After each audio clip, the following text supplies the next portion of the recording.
Flash, thank you for being here. So let's start with this. Before you were known as the squatter hunter, you had your own encounter with squatters who took over your mother's home in Northern California. You traveled there to boot them out. You met them face to face. Let's listen to a little of your interaction with them. Hi, are you Flash? Yeah. I'm Marla. Hey.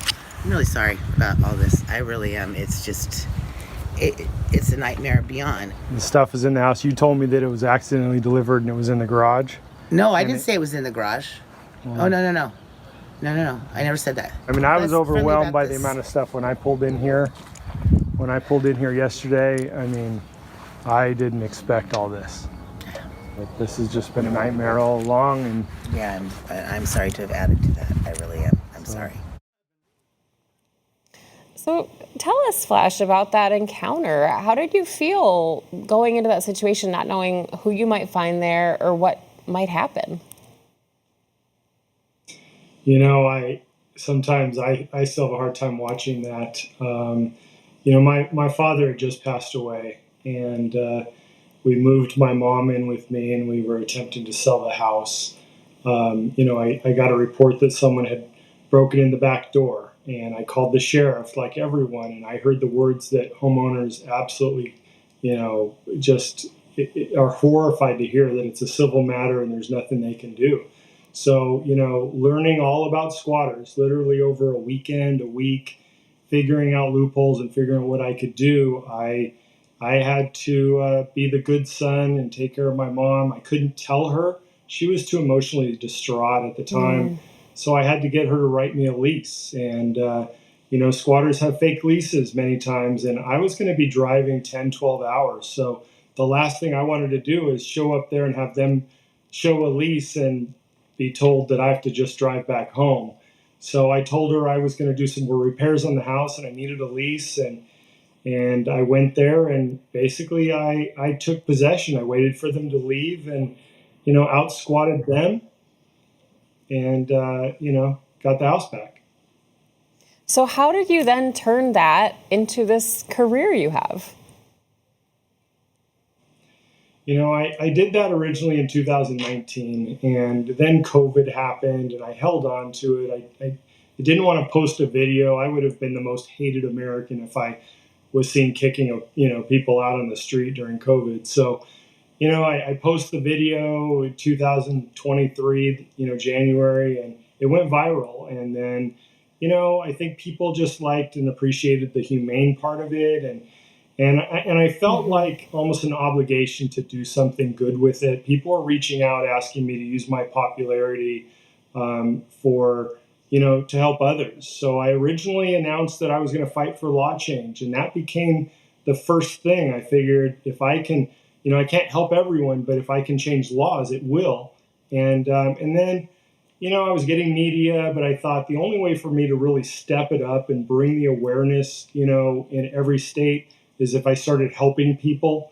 And so I created Squatter Hunters, and, we're recruiting nationwide, my Squatter Hunter Army. And, about 2 weeks out of the month, I'm from New York to California, and I'm traveling and helping people.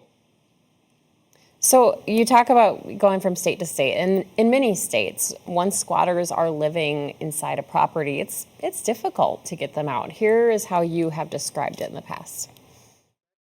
If you hire an attorney, you call the police basically, they're not going to kick them out. They're going to tell you to go to the courts. Then you're filing a suit. The legal process is so slow. And at some point when they're in there, you're going to feel like that they have more rights than you do. And that's how you're going to be treated. So even though it's your house and you're paying the mortgage or whatever, squatters have at some point, squatters feel like they have more rights than you. So what can people do to prevent this from happening in the first place? So I do have some videos on my YouTube on Outside the Box Flat with Flash, some prevention videos. And bottom line is, when I look at the original situation that where I was the victim, if I had cameras, if I had an alarm system, if I had a way to document when they broke in, who broke in the back door, I would have been able to have them removed. I would have, nowadays you can check a camera out on your phone anywhere in the world. So, I would say that's the number one thing. If your house is going to be vacant, make sure it's secure, make sure you have cameras, make sure you have an alarm system so you can document. The other thing that a lot of people talk about is no trespass signs. Those are only effective if you register them with the local department. The local police department will allow you to register it, and in some states you can register it online. You don't actually have to go in. Okay, good advice there. I read something, an interview that you did, and you said that you've had some people praise your work. You've had others say you're doing the work of the devil. You talked earlier about that first video and that people reacted to the humanity of it. I'm just wondering, are there cases for you that aren't so black and white, that feel hard to go and displace people from having a roof over the head, that maybe they're doing it out of just pure desperation? Yeah, I can share a story from today, actually. I had a squatter that is living with her 9-year-old daughter and her elderly mom. And we did surveillance and we waited for a week, for 5 days, learning the school schedule, everything. Tried to plan to go in when their daughter was at school.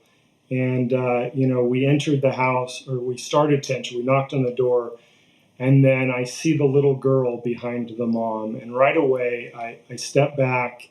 I apologize, because the last thing I want to do is put a little girl in the situation. She was crying. I felt horrible. And then I found out that her mom is in hospice.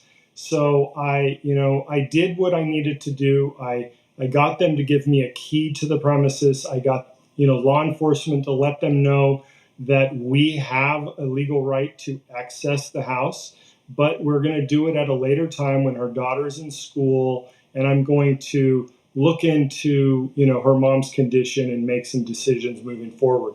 But that's a tough situation. I don't want to involve children, and the last thing I want to do is affect an elderly woman that's on hospice. So my heart goes out to them. And at the end of the day, after she gave me the key, I asked her if I could apologize to her daughter. She allowed her daughter to come out on the porch, and I just kneeled down to her and I just apologized. And I told her, that no harm will come to her, and that we just have to work some things out. And I just sincerely felt bad, and I didn't want to involve a child. So sometimes it is tough.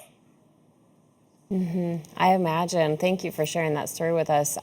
Flash Shelton, I wish we had more time, but I hope you'll come back. Squatter hunter and handyman, thank you so much. Check out his YouTube page, and we will be right back.